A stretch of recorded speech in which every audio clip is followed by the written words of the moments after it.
देखिए, पहले तो मैं भिवंडी के बारे में दो चार जुमले बोलूंगा। मुझे याद है चंद साल पहले एक गवर्नर यहाँ आए थे जी, और उन्होंने कहा था, भिवंडी का शायद दौरा किया था हेलीकॉप्टर से, और उन्होंने कहा था कि महाराष्ट्र का सबसे गंदा शहर भिवंडी है जी। ये बड़ी अहम बात है। जय हिंद साथियों। महाराष्ट्र का ठाणे जिले का भिवंडी शहर सबसे गंदा शहर है। ये मैं नहीं कह रहा हूं, या आगे आप जिन्हें सुनेंगे भिवंडी शहर के सीनियर एडवोकेट नसीम अंसारी को, वो भी नहीं कह रहे हैं। महाराष्ट्र के गवर्नर भिवंडी शहर के दौरे पर आए थे और जब हेलीकॉप्टर से वो ऊपर थे तब उन्होंने भिवंडी शहर के बारे में जो कहा था, वो स्पीच उन्होंने भिवंडी में दी थी कि भिवंडी शहर को मैंने ऊपर से देखा, सबसे गंदा शहर महाराष्ट्र का अगर कोई है तो उसका नाम भिवंडी है। बहरहाल आइए आगे बात करते हैं। डॉक्टर नसीम के एक्सीडेंट के मामले को लेकर भिवंडी शहर में अलग अलग लोगों की अपनी अपनी राय है। लोग आवाज भी उठा रहे हैं और प्रयास भी कर रहे हैं। इसी बीच भिवंडी शहर के गैबीनगर क्षेत्र के सीनियर एडवोकेट नसीम अंसारी ने इस मामले में क्या कहा, इस वीडियो को तैयार करने में हमारी मदद की है भिवंडी शहर के सीनियर पत्रकार एम अबू बकर ने।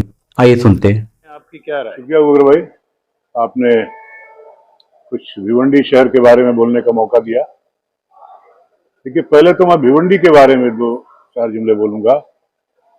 मुझे याद है चंद साल पहले एक गवर्नर यहाँ आए थे जी, और उन्होंने कहा था, भिवंडी का शायद दौरा किया था हेलीकॉप्टर से, और उन्होंने कहा था कि महाराष्ट्र का सबसे गंदा शहर भिवंडी है जी। ये बड़ी अहम बात थी कि एक गवर्नर यहाँ के बारे में ये बोलता है जी, मगर कारपोरेशन की आंखें फिर भी नहीं खुली जी, उनके कानों तक ये बात नहीं पहुंची। भिवंडी शहर मेरे ख्याल में आज ऐसा हो गया है कि इतना हादसों का शहर पूरे महाराष्ट्र में नहीं है, पूरे हिंदुस्तान में कहीं नहीं होगा जी। और इस शहर की ट्रैफिक कंडीशन पूरी तरह बैठ चुकी है, पूरा शहर का निजाम दरहम बरहम हो गया है जी। मैं आपने यहाँ के अमवात के सिलसिले में पूछा है तो सिर्फ उसी टॉपिक पे थोड़ी बातें करूंगा जी, कि मेरे देखने में यह आता है कि हर हफ्ते एक आध मौत होती है गड्ढों की वजह से, खराब रोड की वजह से, और कोई कारपोरेशन का ध्यान नहीं जी। किसी भी काम के लिए जो जहां खोद देता है उसको वैसे छोड़ देता है जी। जहां खड्डा हो जाता है बारिश की वजह से, किसी वजह से, उसको वैसे ही छोड़ दिया जाता है। और अभी देखिए, हाल ही में ये कैमरे लगाया इन्होंने, पूरे शहर में कैमरे लगाया। कैमरे का लगाने का टेंडर तो भरा गया होगा जी, उसमें रोड खोद करके रोड पे ब्लॉक लगाने का या उसको सही करने का भी होगा जी। मगर जहां कहीं भी इन्होंने कैमरा लगाया है, कैमरे का वायर दौड़ाया है, हर जगह उसको ऐसी छोड़ दिया है जी। और अच्छे से नए नए रोड को इन्होंने तबाह कर दिया है जी। अभी मौत के सिलसिले में बात की जाए तो जगह जगह कुछ पॉइंट ऐसे हैं जहां कई कई मौतें हो चुकी हैं जी, मगर कारपोरेशन कुछ नहीं करती। बराबर। अभी हाल ही में 2-3 दिन पहले एक डॉक्टर नसीम मर गए गुलजार नगर के, और डॉक्टर नसीम जैसे बहुत से लोग मर चुके हैं जी। डॉक्टर नसीम लोगों का ये कहना है कि उस जगह पे ये 6वीं मौत है जी। वहां पे सीमेंट रोड के बाद ब्लॉक बैठाया है, ब्लॉक नीचे बैठ गया है, और ऐसी बहुत जगहों पे हुआ है, बहुत जगहों पे पड़ा है वैसे जी। आवाम इकट्ठा होती है, चिल्लाती है, और कारपोरेशन के ऑफिशियल्स जैसे इतनी मोटी खाल के हैं कि उन पर कुछ असर नहीं होता जी। उनके कानों पे कोई कितना भी चिल्लाए, कोई रू नहीं रेंगता उनके कानों पे। और एकदम जैसे मैं पहले ये बोला करता था कि बेहिस्सों का शहर हो गया है, मगर मैं आवाम को कहता हूं कि ये बेहिस नहीं है, यहाँ के ऑफिशियल्स बेहिस हैं जी। चाहे कारपोरेशन के लोग हों और भी जो लोग हों, ये जो भी उससे ताल्लुक रखते हो, ये सारे लोग बेहिस हैं, इनको कुछ फर्क नहीं पड़ता।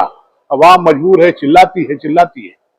मैं चूंकि एक वकील हूं, इसलिए कुछ लीगल बातें इस पे करना चाहूंगा जी कि लोग सिर्फ चिल्लाते हैं, कुछ करते क्यों नहीं।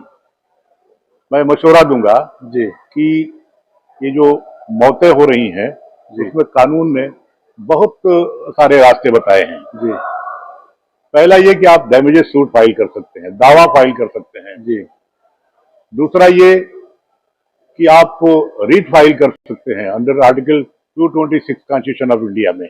जी आर्टिकल 300 कॉन्स्टिट्यूशन ऑफ इंडिया आपको ये राइट देता है कि आप केस कर सकते हैं।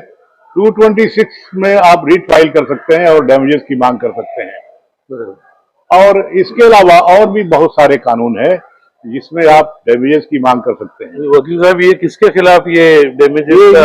ये जो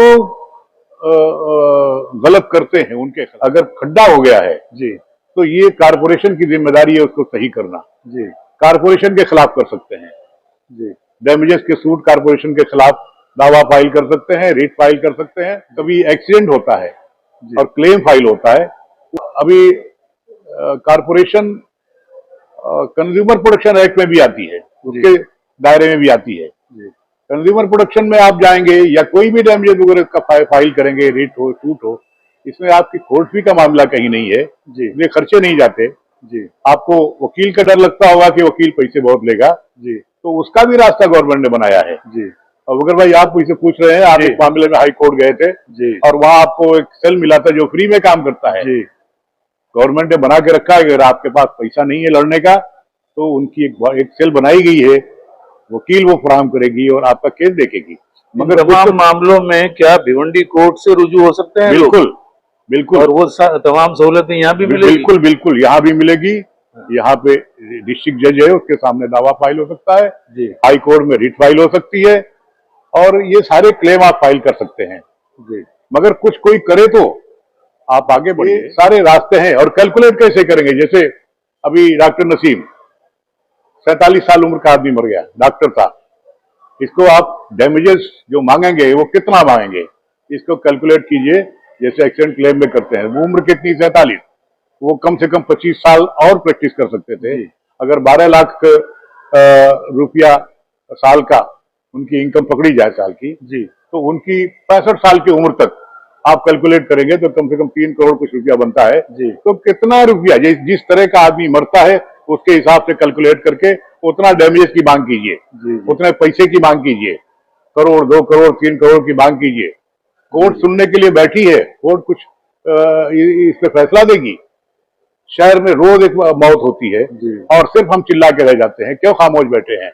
हम कोर्ट की तरफ आते क्यों नहीं? अदलिया बैठी है आपको इंसाफ देने के लिए। आप उठिए और कारपोरेशन पे केस कीजिए। जहां खड्डे से मरते हैं कारपोरेशन कीजिए, जहां पावर से मरते हैं टोरेंट कंपनी पे कीजिए। जिस तरह की भी मौत होती है आप उस हिसाब से उसको पार्टी बनाइए और कीजिए। कारपोरेशन पे जब कोर्ट लगाएगी डैमेजेस का और कंपनसेशन का, बड़ी रकम अदा करने को बोलेगी तो इनका दिमाग सही होगा। कारपोरेशन एज अ होल या कमिश्नर या उस डिपार्टमेंट का जो भी ऑफिसर है उसके खिलाफ केस बनेगा या कारपोरेशन खुद इसमें ये बनेगी अपोजिट पार्टी? कारपोरेशन पार्टी बनेगी, उसका जो ये कमिश्नर है जी वो पार्टी बनेगा। तो अब ये जो कानून है कि जो हायर ऑफिसर्स हैं उनके खिलाफ केस बनता नहीं, पहले परमिशन अलग से लेना पड़ता है? नहीं, वो इसमें नहीं आता। वो इसमें नहीं वो इसमें नहीं आता। जी वो क्रिमिनल केसेस में होता है। क्रिमिनल केस जब किसी को प्रोसिक्यूट करना हो हाँ और वहां परमिशन की जरूरत हो, सैंक्शन की जरूरत हो, जी जी तो इसमें सैंक्शन लगता है। इसमें सैंक्शन का कोई सवाल पैदा नहीं होता। जी, जी। कमिश्नर पे केस हो सकता है, आखिरी एक सवाल, इंजीनियर्स पे केस हो सकता है। आपके इस वकालत के दौरान क्या कोई ऐसा केस क्लेम करने वाला आया, आपसे टकराया? आपने बहुत अच्छा सवाल किया कि कोई ऐसा डैमेजेस का सूट फाइल ही नहीं करता। जी कोई हाई कोर्ट भी नहीं जाता, रिट फाइल नहीं करता, कोई कुछ करता ही नहीं। जी होता यह है कि सब लोग सीधा कुछ आसान रास्ता तलाश करते हैं। हाँ। ये चीजें जाएंगे एमएलए के पास, एमपी के पास। एमएलए उनको तसल्ली दे देंगे कि हाँ मैं दिलवाता हूँ और वो 2-4 दिन निकालेंगे जब तक कोई और दूसरा हादसा हो जाएगा। जी जी फिर ये चेन है, सिलसिला चलता चला जा रहा है और कुछ नहीं होता। एमएलए कहाँ दिलवाएंगे? एमएलए एमपी ने कहा कि मैं स्टेट से तुमको कुछ दिलवा देता हूँ और उसी उम्मीद पर वो खामोश रहते हैं और केस नहीं करते। आप पूछिए एमएलए एमपी से जी। या जो लोग एग्रीव्ड हैं जिनके साथ हादसा हुआ है, जिनके बाप जिनके बेटे, उनसे पूछिए कि क्या उन्होंने आज तक किसी को दिलवाया है? कोई एक आप बता दें तो क्या। और ये जो इनकी कोताही की वजह से, इनके रोड वगैरह रिपेयर न करने की वजह से मौत होती है, उन सब लोगों को चाहिए कि वो कोर्ट की तरफ आए। जी उन सब लोगों की तरफ चाहिए कि कोर्ट से रुजू करें और उस पर इंसाफ मांगे। वकील साहब बहुत अच्छा मशवरा। आपने जिन्हें सुना भिवंडी शहर के सीनियर एडवोकेट हैं, उन्होंने जो कुछ बताया आपको क्या समझ में आया कमेंट करके ज़रूर बताइएगा। और अगर आपने अभी तक हमारा ये चैनल भारत शक्ति समाचार सब्सक्राइब नहीं किया है तो सब्सक्राइब कर लें, यूट्यूब पर जाकर लाइक भी करें और शेयर भी करें अपने दोस्तों में। साथ ही मेरा एक दूसरा चैनल भी है मज़ाहिया वीडियोस देखने के लिए, चूड़न समाचार, वो भी सब्सक्राइब कर लें। मैं खान फखर आलम।